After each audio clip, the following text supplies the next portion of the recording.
Tuvākajās nedēļās dzirdēsiet daudz skaļus un populistiskus solījumus, kā arī apgalvojums, ka Rīgā nekas nav izdarīts. Es nesolīšu. Aicinu palikt minūti ar mani, kurā es izstāstīšu, kas patiešām Rīgā infrastruktūras jomā ir izdarīts. Pēdējos gados Rīgā ir veikti vēsturiski lielākie infrastruktūras remonta darbi. Praktiski uzbūvēts no jauna Brasas tilts, atklāts Daudarsalas pārvads, izbūvēta austrumu maģistrāle, atbrīvojot vēsturisko centru no kravas auto tranzīta. Pie centrāla tirgus izbūvēta ģenerāļa Radziņa krasma. Šobrīd tiek būvēts tilts uz Kundiņu salu. Pilnā sparā ir Dienvidu tilta 4. kārtas būvniecība. Tiek atjaunots Zemetāna tilts, bet Pārdaugavā Nacionālās bibliotēkas pakājē top Mūksalas promenāde.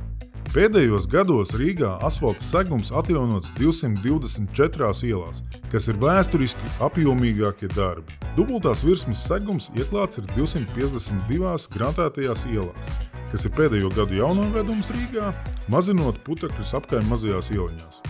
Darba vēl ir daudz, bet izvēle jūs ticēt tukšiem solījumiem vai vērtēt pēc padarītā.